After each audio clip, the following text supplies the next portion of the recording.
फिर से निकलेगी भगवान शिव की बारात, नेपाल से निकलकर आएगी देवभूमि। माता पार्वती और भोले शंकर की होगी शादी, त्रेता युग वाला इतिहास दोहराया जाएगा।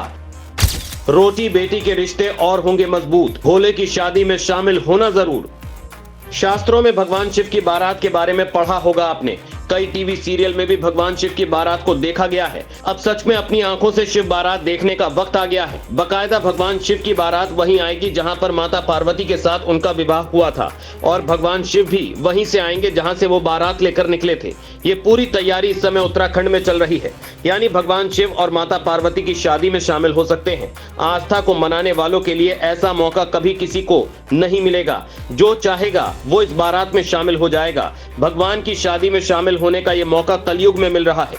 उस वक्त जब भगवान शिव की बारात निकली थी तो देवता शामिल हुए थे, भूत पिशाच भी शामिल हुए थे। अरबों साल के बाद भगवान शिव की बारात एक बार फिर से निकलने वाली है, जिसकी तैयारियां जोरों शोरों से चल रही हैं। इस बार इंसान भगवान की शादी में शामिल होगा। सांस्कृतिक रूप से नेपाल और भारत के बीच रोटी और बेटी का रिश्ता है, क्योंकि माता सीता का ननिहाल नेपाल में था और श्री राम अयोध्या के रहने वाले थे।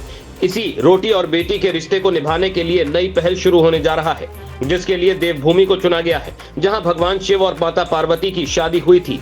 रिश्ते को और आगे बढ़ाते हुए एक नई धार्मिक यात्रा की शुरुआत हो सकती है। इसके लिए उत्तराखंड सरकार ने प्रयास शुरू किए हैं।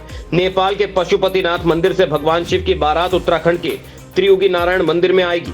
यहाँ पूरे विधि विधान से शिव पार्वती के विवाह की रस्मों को दोहराया जाएगा। अपने कैंप कार्यालय में पत्रकारों से बातचीत करते हुए धर्मस्व और पर्यटन मंत्री सतपाल महाराज ने इसका खुलासा किया है। उन्होंने कहा कि नेपाल और भारत के बीच मैत्री और सद्भाव बढ़े, इसके लिए इस धार्मिक यात्रा को शुरू करने पर विचार किया जा रहा है। पशुपतिनाथ मंदिर से शंकर जी की बारात उत्तराखंड आएगी तो इससे नए सांस्कृतिक, धार्मिक और पर्यटन के नए द्वार खुलेंगे।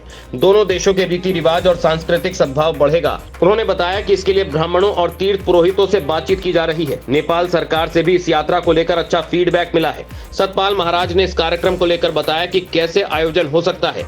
पर्यटन मंत्री महाराज ने कहा कि आगरा में श्री राम और जानकी का विवाह आयोजित होता है। इस विवाह में पूरा नगर दो पक्षों में बंट जाता है, एक पक्ष अयोध्या तो दूसरा जनकपुरी बन जाता है। इस विवाह में 10 करोड़ रुपए से अधिक का बजट खर्च किया जाता है और लाखों लोग शामिल होते हैं। इसी तर्ज पर उत्तराखंड में भी शिव पार्वती के विवाह की धार्मिक यात्रा के आयोजन की परिकल्पना की जा रही है। इस विवाह को दोहराने के पीछे धार्मिक प्रचार को बढ़ाना मकसद है और दोनों देशों के बीच लेन देन का भी सिलसिला है। आपको बता दें कि रुद्रप्रयाग जिले में स्थित त्रियुगी नारायण मंदिर में ही शिव पार्वती का विवाह हुआ था। हिंदू धर्म को मानने वालों के लिए भगवान शिव और माता पार्वती की जोड़ी प्रेम का सर्वश्रेष्ठ उदाहरण है।